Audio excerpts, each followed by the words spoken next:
الحمد لله رب العالمين، والصلاة والسلام على سيدنا محمد سيد الأولين والآخرين، وعلى آله وأصحابه وأتباعه وأولياء أمته أجمعين إلى يوم الدين. اللهم صل وسلم وزد وبارك على سيدنا محمد صلاة تكون لك رضاء ولحقه أداء ولعلل الظاهرة والباطنة شفاء ودواء وله جزاء. خوشکو برای ئیماندارم، سەلامی خوای گەورەتان لەسەر بێ. هەزاران جار سپاسی پەروەردگارمانەکەین لەسەر نیعمەتی ئیمان و ئیسلام، شوێنکەوتنمان بۆ حەزەتی محەممەد المستەفا صلی الله عليه وسلم. عزیزان و خۆشەویستان، ڕۆژگار و زەمەن چونکە بەرەو کۆتایی ئاخر زەمانە ڕۆین و لەمڕۆدا کە دەبینین بانگەشەیەک کە لە عالەما هەیە و بانگەشەی بۆ ئەکرێت، ئەویش بانگەشەی وەحدەت الئەدیانە، یان بانگەشە و بانگەواز بۆ دینی ئیبراهیمی. حتا هەندێک لە وڵاتانی عەرەبی دانیان پیاناوە بانگەشە بۆ ئەم دینە بەتاڵە، بۆ ئەم بیدعە مونکەرە، بۆ ئەم کارە قێزەونە، ئەمە هیچ شتێک نییە ئیلا دژ بە ئاینی پیرۆزی ئیسلام و کەسایەتی و گەورەی حەزەتی محەممەد المستەفا نەبێ صلی الله علیه وسلم. بۆیە جیهانی ئیسلامی و مسلمانان و ئیمانداران ئەبێ هەمیشە و دائیم ئاگایان لە عەقیدە و بیر و باوەڕیان بێ، لەو هەموو تاقیکردنەوە فیتنەکەوە ڕوویان تێکا دەرچن، بۆ ئەوەی لە قیامەتا سەرشۆڕ نەبن، بۆ ئەوەی کەوا سەربەرز بن. ئەمڕۆ بۆ نمونە لە وڵاتی و ئیماراتە دان بەو دینان لاوە بە حساب یەخستنی دینی مسلمان و دینی یەهودیەکان و دینی گاورەکان کە یەکی مەعبەدێکیان بۆ دروست کرێت. ئیتر کەس باسی پێغەمبەرەکانی تر نەکا، بەس باسی حەزەتی ئیبراهیمە کە ئەبوو ئەنبیایە. بە حسابی ئەوان یەکگرتنی دینی منداڵەکانیان باسی پێغەمبەران نەکرێ، بە تایبەت پێغەمبەری ئیسلام حەزەتی محەممەد المستەفا صلی الله عليه وسلم، و باسی کوفر و شیرک و ئەمانە نەکرێت، و مسلمانان تەنەزول بکەن لە عەقیدە و بیر و باوەڕی خۆیان، و دەستکەنە ناو دەستی گاور و جوولەکە و تەنەزولیان بۆ بکەن، وەک ئەوان شیرک بڕیار بن، چۆن ئەڵێن عیسا کوڕی خوایە نەعوذ بالله، عوزەیر کوڕی خوایە، یا باقی شتە بەتاڵەکانی تریان، بەس بڵێن ئێمە حەزەتی ئیبراهیم پێغەمبەرمانە و ئەولادەکانیشان پێغەمبەرن، بەڵام بۆ ئەوەی کەوا ئێمە یەک بین ئاشاوە دروست نەبێت، وەحدەتی دین هەبێ، ئێمە ناومان ناوە دینی ئیبراهیمیە یا دینی ئیبراهیم. ئەمە شتێکی بەتاڵە و بیدعەیەکی مونکەرە. خوای تەبارەک و تەعالا لە چەندین ئایەتە لە قورئانە ئاماژە بەم ڕاستیەکە فەرمێت: ئین الدین عند الله الإسلام وما اختلف الذين أوتوا الكتاب إلا من بعد ما جاءهم العلم بغيا بينهم ومن يكفر بآيات الله فإن الله سريع الحساب. خوای تبارک و تعالی ئەفەرمێت دین هەر دینی ئیسلامە، غەیری دینی ئیسلام هیچ دینێکی تر قبوڵ نییە. ئەوانەی کەوا ئیختیلاف و جیاوازیان لە دینی ئیسلاما هەیە، لە دوای دەرکەوتنی ڕاستی و حەقت بۆیان و دانی پیانانیان و کافر ئەبن بە ئایەتەکانی خوا، بە ئاگادار بن، عەزابی خوا بە شیددەت و سەریعە بۆیان. چەندین پلان داڕێژراوە بۆ ئیسلام لەوەتەی کە پێغەمبەری خواوە هاتووە، و هەتا ئەو ڕۆژەی کەوا فوەکرێ بە نەفی سوورە گاور و جوولەکە و نەیار و ناعەزانی ئیسلام و پێغەمبەر واز لە مسلمانان و دینی ئیسلام نایەرن، بۆ ئەوەی کەوا ئەم دینە ناشرینکەن، بیشێوێنن، تەشویشی تێخەن، مسلمانان لە ڕێگەی ڕاستلادن. ومن يبتغي غير الإسلام دينا فلن يقبل منه وهو في الآخرة من الخاسرين. هەر کەسێ غێری دینی ئیسلام هەڵبژێرێ و بانگەشەی دینێکی بکا لەگەڵ دینی ئیسلامە و دان بە دینە ترە لەگەڵ دینی ئیسلامە، یا بڵێ ئیسلام هەیە و دینی یەهود و گاوریش هەیە، دینی بوزا و یەزید و کۆمەڵەشتی تریش هەیە، ئەمە بەڕاستی کافر بووە بە دینی ئیسلام و مسلمانی و ئیماندار نییە، ولی قبول ناکرێت لە قیامەتە لسر شوران خسارة من دانا. خواهي تبارك وتعالى وبيغمبر فرميت أي بيغمبر أي محمد أقادار با ولن ترضى عنك اليهود ولا النصارى حتى تتبع ملتهم قل إن هدى الله هو الهدى ولئن اتبعت أهواءهم بعد الذي جاءك من العلم ما لك من الله من ولي ولا نصير. خواهي تبارك وتعالى فرميت أقادار با أي محمد خوشويستك إيما هرگيز أو هرگيز يهود قاو رجولك رازي نابن لتو حتى شويني أنكوي برنامج صهيونيتو قاو رجولك لسر أو چندين سالا كاركن لسر أوي كوا مسلمانان مرتد كنوا مسلمانان لادن اگر تاريخ خويني نوا حل سنين پیغمبر رجولك چی کردوه لدوای پیغمبری خواه چیان کردوه چندی منافقیان دروست کردوه چندی گروپیان دروست کردوه مسلمانانشا بۆ تێکدانی مسلمانان بۆ تەشویهی سمعی مسلمانان بۆ ناوبردنی مسلمانان بۆ تێکدانی وحدەتی مسلمانان. خوا فەرمێت ئەی محەممەد گاور و جوولەکە لە تۆ ڕازی تا دوایان نەکەوی تا شوێنیان نەکەوی و ئاگادار بە هیدایەت بەس هیدایەتی خوایە و ئیسلامە بەس ڕێگەی خۆت ڕاستە نابێ شوێن هەوا و ئارەزویان بکەوی لە دوای ئەوە ڕاستی و حەقەت و بەدەرکەوتووە ئەگەر شوێنیان بکەوی تۆ هیچ هاوکاری و یارمەتیەک نادرێت لەلایەن ئێمەوە کەس هاوکاری ڕاستی تۆ نابێ پشتیوانی تۆ نابێ ما لك من الله من ولي ولا نصير. خوای تبارك وتعالى پشت لە تۆ ئەکا و هاوکاریت ناکا بۆیە ئاگادار بە شوێن هەوا و ئارەزوو یەهود و گاور مەکەوە. ئەمەش خیتابێکە بۆ پێغەمبەر بۆ ئومەتی پێغەمبەر بۆ زانایانی ئومەتی پێغەمبەری خوا ئاگادار بن یەهود و گاور بە دۆستی خۆیان نەزانن و شوێن ئاو و ئارەزوەکانی ئەوان نەکەون شوێن یاسا و بەرنامەکانی ئەوان نەکەون وئیلا لە دوای دەرکەوتنی حەقەت و ڕاستی ئەگەر بێت و دینی گاور و جوولەکەش بە دینێکی ڕاست بزانن دڵنیابە ئەوە بەڕاستی خوای تەبارەک وتەعالا پشت لەو زانان و لەو میلەتەیەکە کە ئاماژە بەو بانگەشە بەتاڵاکەن و بەو بیدعە مونکەراکەن. گاور و جوولەکە هەرگیز لێمە ڕازی نابن فەرمانی خوایە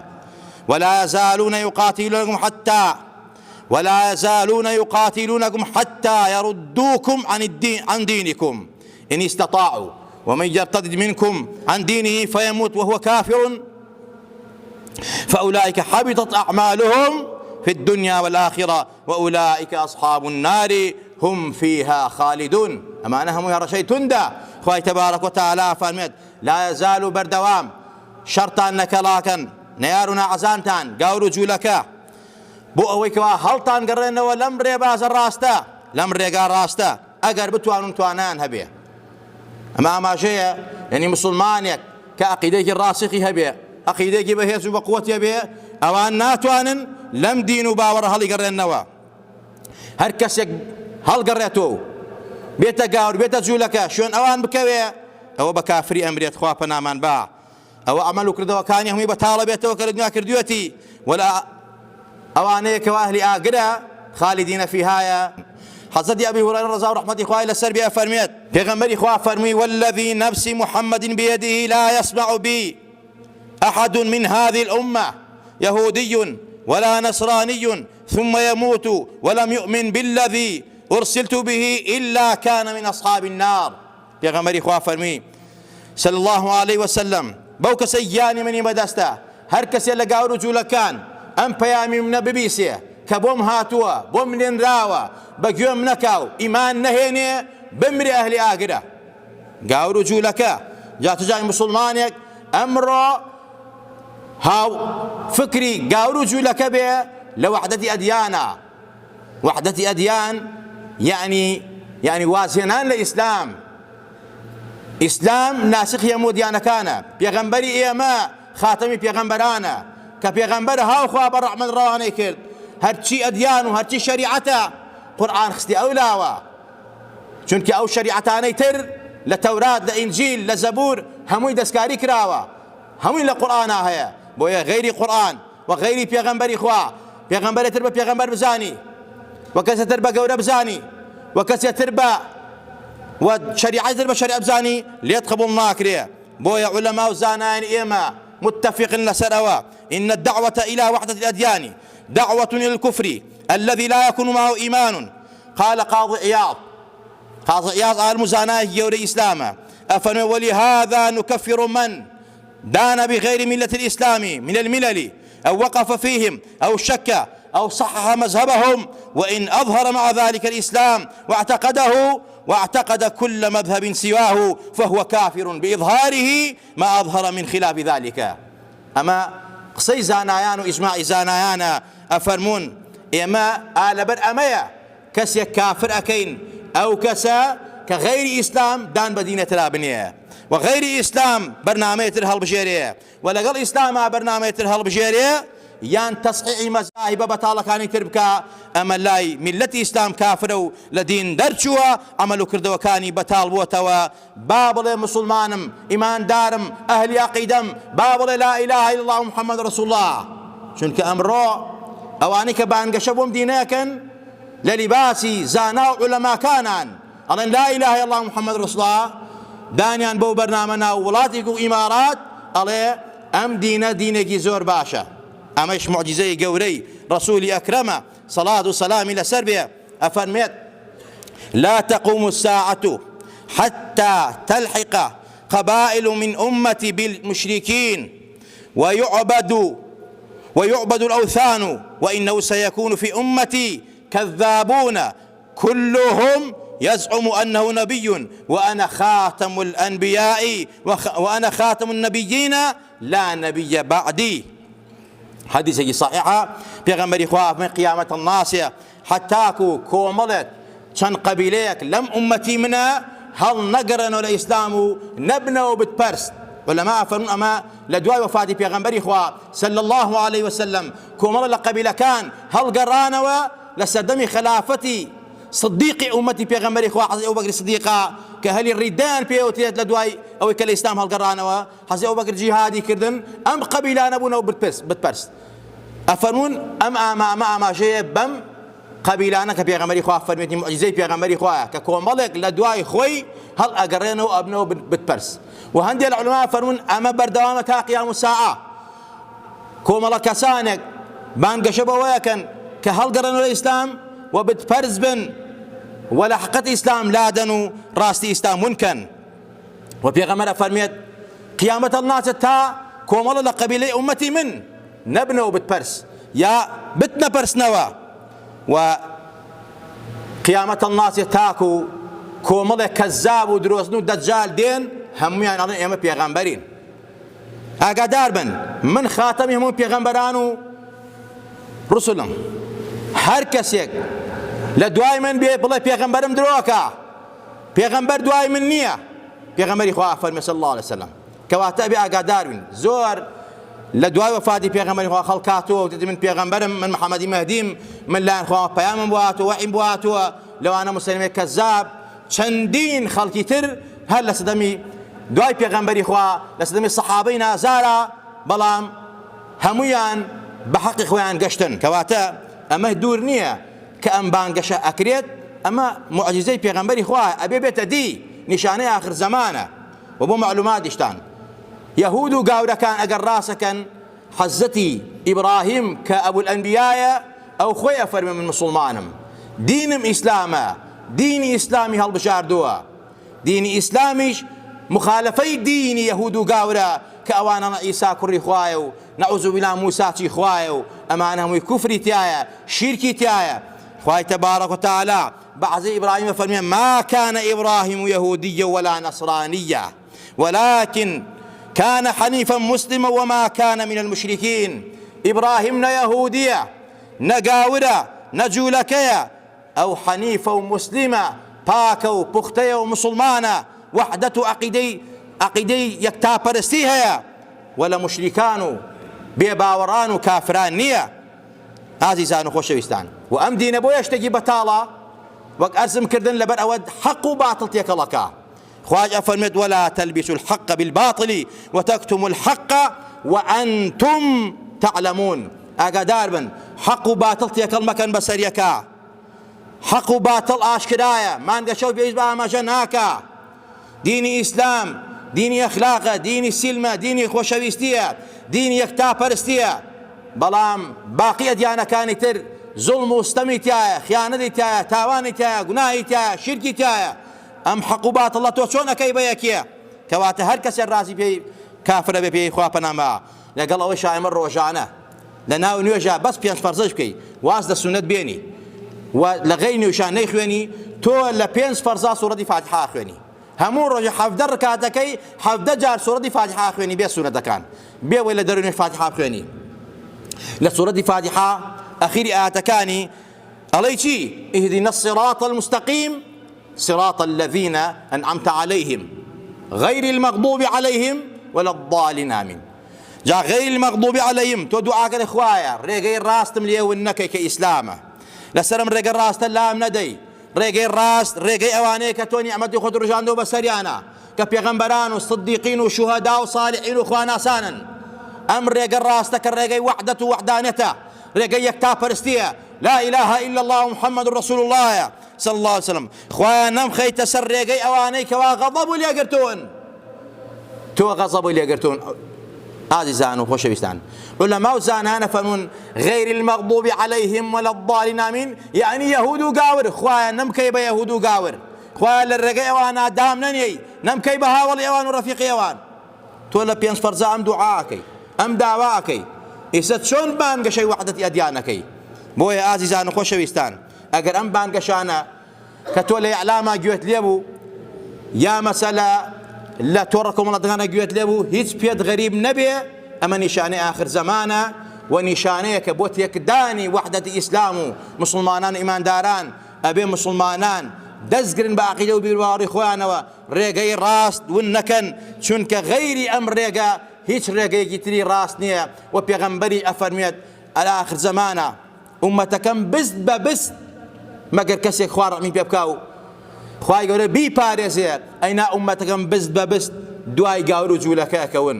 ئەگەر خۆیان بکەن بە کونی بزنمژا ئەوانی خۆیانی پێغەمبەر مۆدیل و سەقافەتە وەک ئەمڕۆ چی لە ئەوروپا ئاکرێ و چی لە ناو ئەوان ئاکرێت لە ناو ئێمەشا خەریکە بێتە مۆدیل با لەوانە نەبین کە پێغەمبەری خوا فەرمێ صلی الله عليه وسلم خوا غەزەبیان لێ ئەگرێت حتا لە شوێن کەوتوانیش حتا لەوانەی کە تەشبیه ئەوانەکەن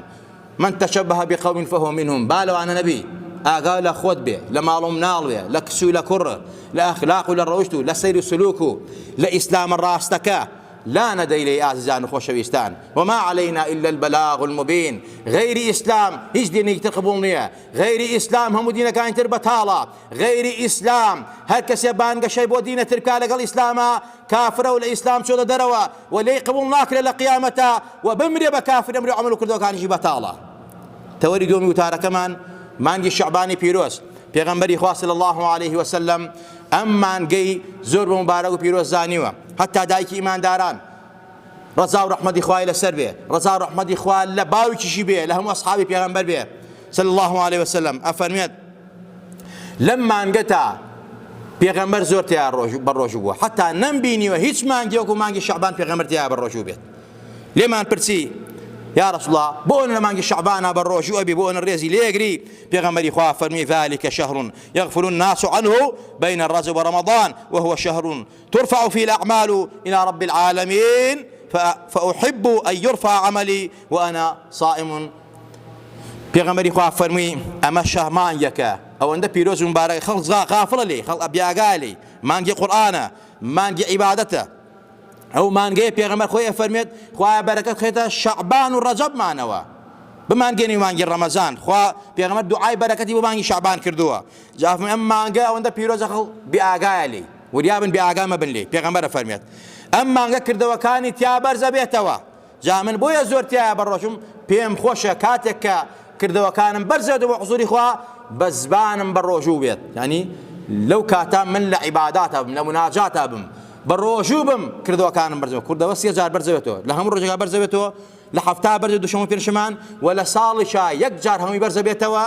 کە ئەویش لە مانگی شەعبانی پیرۆزایە وەلەم مانگەتا لە 15 شەعبانە بەڕاستی کە کۆمەڵی ئەحداث و ڕووداوە قیبلە لەو مانگا گۆڕا پێشتر مسلمانان بۆ 16 مانگ پێغەمبەر نوێژی لەسەر فەرزکرا ڕوویەکرا بەیت المەقدیس بەڵام لە دوای ئەوە لا یازال پێغەمبەر حەزیە کرد بەدڵ ڕووکاتە بيت الحرام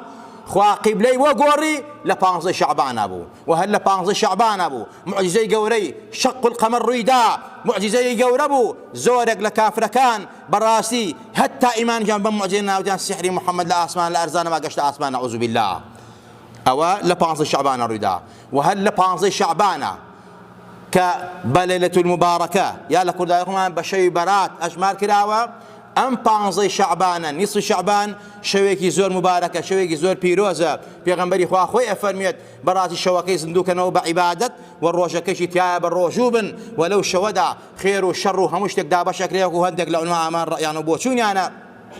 بۆیە عولەما و نجباء و نقباء ئێمە عالم و زاناکانی ئێمە هەر لە دێر زەمانەوە سەلەفی ئومەتە فەرمویانە ئاگاتان لە 15 شعبان بێ شەوەکەی بە عیبادەت و ڕۆژەکەی تیا بە ڕۆژوو بن حتا دوعای تایبەتیان داناوە لەو شەوەدا لە ناو مەکە لە مەدینە لە عالەمی ئیسلامیە